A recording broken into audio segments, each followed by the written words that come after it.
We're with you on this one, bro. We don't know either. Yeah. The subject next one's from Joe Troller. All right. Your buddy. Subject is Triple H not being at WrestleMania 36. Sup, bitches? Trump 2020. So I'm reading online, possibly bullshit, that Triple H, one of the greatest of all time, is not being booked for a match for Mania 36. Now, I know that you're going to say, oh, the younger talent, blah, blah, blah. Okay, shut the F up for a second. Mania 36 isn't sold out, and there's talk that this one might not sell out at all. So if that's the case, why not put all the biggest possible names on the card? Yeah, he may be injured or whatever, but to me, Triple H not being on the card is a huge screw-up. So, guys, what's your take on Triple H not being booked for Mania 36? And who would you personally like to see him work? If Disco says, I don't know, as an answer, then you might get a legit tard. that you may be a legit tard. P.S. Mike Durbin's emails suck ass. Interesting. When he says that there's talk that WrestleMania might not sell out, who's saying that? Where's that talk coming from? I don't know. This Joe Troller. This guy's a schmuck. So. I thought I read something like that too, but I might be, and I ran deep in it too. But if that's true, yeah, I wouldn't see any problem booking Triple H on it to reinforce it. But if it's not going to sell out, you don't need him on there. Why would you need him on there for? Maybe he is too banged up, but for me as a viewer, the last couple of years, he's had some of the best matches on the WrestleMania card. His match with Batista was really, really good, and the match where he teamed up with Steph against Angle and Ronda was good, of course. So it'll hurt the card, I think, not having him on there. He's always a great performer. Yeah, he might get in there. It's got a whole month to figure it out. He might be complaining ahead of time. Right. This from Picky Oshi. The subject is surprise debuts are dead. Dear Keeping 100 crew, I remember back in the days where a surprise debut return meant something, but recently I've noticed that wrestling companies like AEW just announced them like it's not a big deal. This bothers me because part of why I love wrestling is the anticipation of a huge return. Do you think this is bad for the wrestler debuts? It's just not a big deal no more. P.S. Love your podcast. You guys are awesome. This is not me kissing nobody's ass. I still want to be kazooed by Conan and won't stop until I do. Keep up the good work, guys. Yeah, that's not happening. Yeah, he's not going to kazoo you. Well, I don't think this is accurate because AEW still utilize. Explain before you continue, just in case Picky Oshi doesn't understand. Explain to him the reason why he's not going to be kazooed or she. Yeah, because he's they giving requests. He says, "I still want to be kazooed by Conan. Right. I won't stop until I do." Right. All so requests if you want something, wanting something is something that we will not give you. Well, here's the thing. There's not a lot of guys that would get a pop if like, bro, when they had the Butcher and the Blade and the Bunny debuted. Right. It's like, it's like who is that? I think the Bunny's incredibly hot, but I think that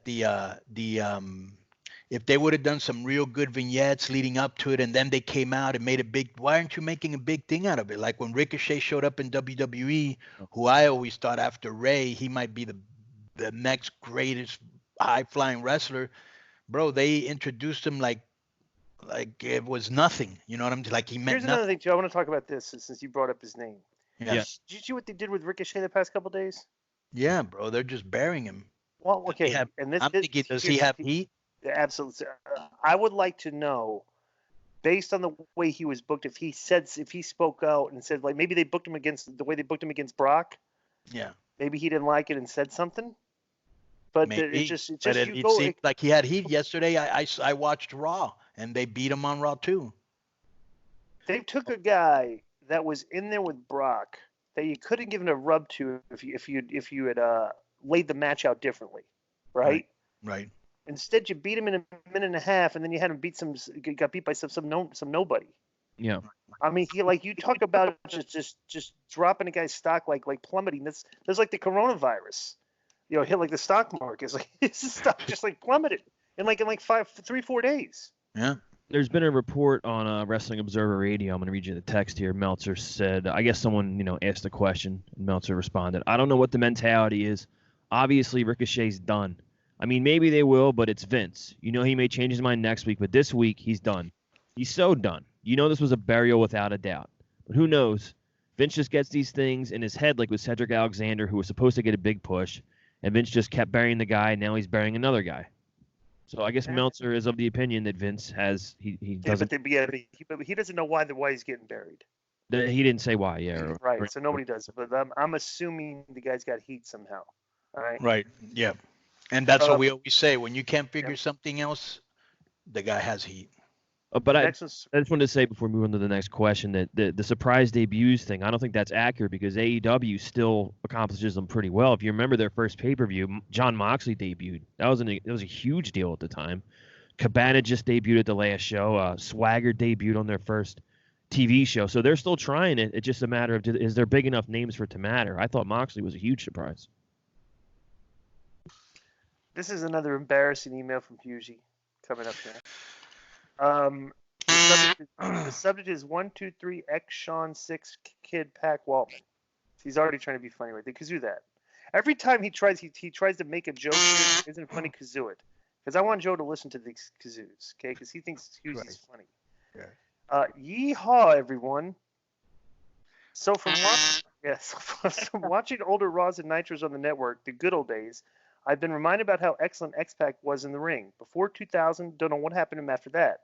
Anyway, I was wondering if you guys, especially my good brother and soon-to-be podcast guest Conan. Never happening. Weren't you going to do this, kazoo? Have any good stories of working, pulling backstage pranks, or partying with him? And Disco, you better not hold back, or else I come over there and may have to slap you around. I'm not on probation anymore, and you're smaller than me. Just kazoo this. This is not the way that if Conan says I'm not doing your podcast, you're not funny and everything. These emails are not doing you any sympathy from people that would disagree with that. You know what I'm saying? It's just like every week you just like basically showing. Just trying to get himself over. Just not funny at all. What now? He keeps adding another brick to the wall every week. Exactly. I don't agree. Just real quick, I don't agree that X-Pac wasn't any good after 2000. I think X-Pac could probably still go if he's physically. But I've never seen him give a bad performance. You hung out with him a lot more when you were in the NWO, Conan, right? And in Mexico, we lived in the same house for a while. Right. Oh, really? Yeah. I didn't know that. Listen to that. So at that time was Jack Evans, okay? Mm-hmm. Me. Do you remember Moody or no? Do you remember who? Moody, yeah. Mm-hmm. Yeah. Moody, right? Yeah, Moody. Me.